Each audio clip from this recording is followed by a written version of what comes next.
Proses mabung atau proses ganti bulu itu terjadi secara kodrati untuk semua makhluk unggas.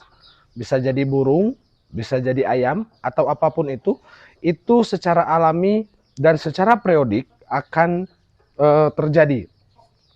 Nah, pilihan yang paling bijak yang kita lakukan adalah memulihkan proses tersebut. Apakah memang akan kita bantu atau memang kita biarkan terjadi secara alami saja. Tentu dalam prosesnya banyak bulu yang akan copot. Seperti yang kita ketahui ada perbedaan jelas antara mabung dengan nyulam bulu. Untuk lebih lengkapnya mari kita simak. Selamat datang di Taji Api, selamat datang di rumah kita. Halo, Assalamualaikum warahmatullahi wabarakatuh rekan sobi, rekan-rekan peternak dan saudara-saudara Taji Api di mana saja berada. Semoga kawan-kawan dan saudara-saudara selalu dalam keadaan sehat dan selalu dalam keadaan sejahtera. Pada video kali ini kita akan membahas tentang apakah ayam hutan mabung. Nah, itu perlu kita ketahui. Sejatinya ada perbedaan besar antara mabung dengan nyulam bulu. Kalau mabung sendiri itu pengertian kami ya, bulunya itu akan rontok secara keseluruhan atau sebagian besar, sedangkan nyulam itu tidak seperti itu. Nyulam memang merontokkan bulu, tetapi tidak secara keseluruhan atau tidak 80% rontok. Dan yang mana nanti akan tumbuh bulu baru. Nah, pada pengertian itu sebenarnya sistem bekerjanya sangat sama. Sama persis ketika ada bulu yang rontok, cuman sekedar berubah atau berbeda jumlahnya saja. Nah, kawan-kawan, perlu diketahui dalam proses ini adalah proses yang sangat alamiah sekali. Semua hewan unggas mengalami hal ini. Yang perlu kita lakukan adalah pada fase penanganannya. Apakah kita memang akan membiarkannya saja atau memang kita ingin membantu proses tersebut lebih cepat selesai. Pada video awal tadi ya, sudah kita jelaskan ada pengertian yang signifikan antara mabung atau ngurak atau nyulam. Nah, keduanya itu sama, yaitu proses terlepasnya bulu dari tubuh ayam, khususnya di sini adalah ayam hutan merah Sumatera. Bagaimana proses itu terjadi? Tentu proses itu terjadi dengan sangat alamiah sekali, dan memang kodratinya hewan unggas mengalami proses tersebut.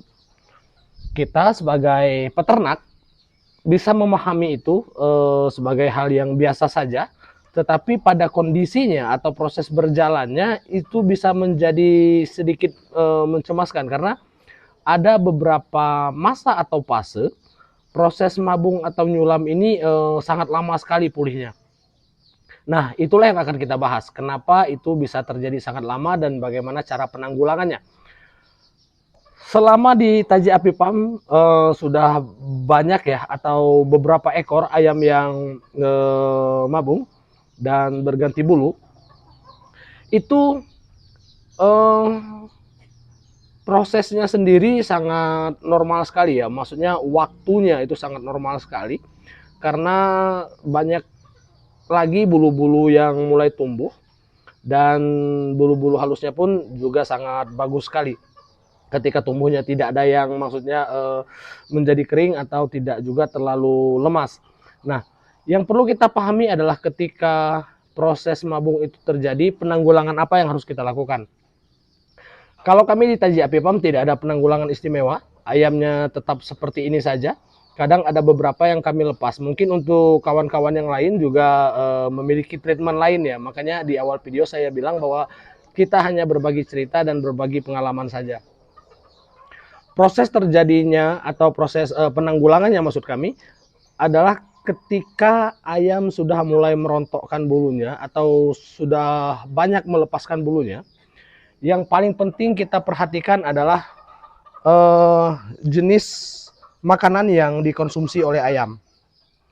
Kalau kami di Taji Api Farm, jenis makanan atau makanan yang kami berikan untuk konsumsinya yaitu banyak mengandung mineral, kitin dan kalsium.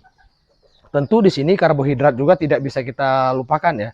Nah, kami melakukan itu atau memberikan makanannya itu terjadwal pagi sore seperti biasa, tidak ada yang berubah sama sekali untuk jadwalnya. Hanya saja varian yang kami berikan. Oke, kita bahas mengenai karbohidrat dulu. Karbohidrat di sini seperti yang kita tahu adalah sumber energi dari ayam tersebut. Bagaimana ayamnya bisa bertenaga kalau ayamnya lapar, bisa kita katakan begitu. Jadi karbohidratnya kami tetapkan saja seperti biasa, yaitu biasanya jagung dan nasi ya. Jagung dan nasi, kalau jagungnya ya kita basahkan dulu biar tidak terlalu keras untuk pencernaannya. Dan nasi juga biasanya karena sudah kebiasaan memberikan nasi bekas, juga kami berikan nasi bekas. Untuk mineral biasanya kami menambahkan mineral yang benar-benar mineral untuk ternak. Kami tambahkan begitu pada pakannya. Atau makanan yang memiliki kadar mineral tinggi seperti pakan pabrikan tentunya ya. Di situ kita bisa penuhi kebutuhan mineralnya.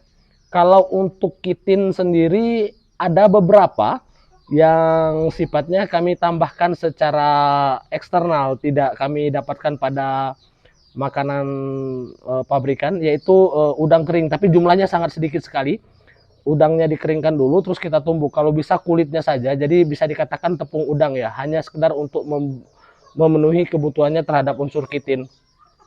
Terus kalsium juga ada juga yang menambahkan dengan kalak, tetapi kami tidak melakukan itu. Kami hanya mendapatkan unsur kalsium dari jumlah makanan atau dari varian makanan yang memang sudah tercampur di pakan pabrikan. Nah, kesimpulannya ada 3, yaitu pertama, pemberian karbohidrat jangan kurang. Kedua, makanan memiliki unsur mineral. Yang ketiga adalah makanan yang memiliki unsur kitin. Untuk pembentuk kitin itu sebenarnya adalah salah satu unsur kimia pembentuk kuku ya. Atau kalau pada ternak itu dia akan membentuk batang bulu. Nah, itu yang kita butuhkan. Selain itu juga waktu mempengaruhi. Bagaimana waktu akan mempengaruhi proses mabung, proses perbaikan bulunya. Kalau bisa untuk ternaknya sendiri jangan diganggu, karena sebenarnya ketika bulu barunya sudah mulai tumbuh itu rasanya sangat sakit sekali atau sangat ngilu sekali. Jadi sebaiknya biarkan saja. Bagaimana kalau dengan dikurung? Kalau dikurung juga tidak masalah, tapi sebaiknya dilepaskan saja karena ayam sendiri itu butuh udara ya. Butuh udara, butuh kebebasan. Kalaupun dikurung juga tidak sebaiknya dijemur. Jangan dijemur karena itu sangat berdampak sekali. Kira-kira kalau kita tidak punya penghalang pada tubuh terus kita dijemur, tentu ini akan sangat menyakitkan ya.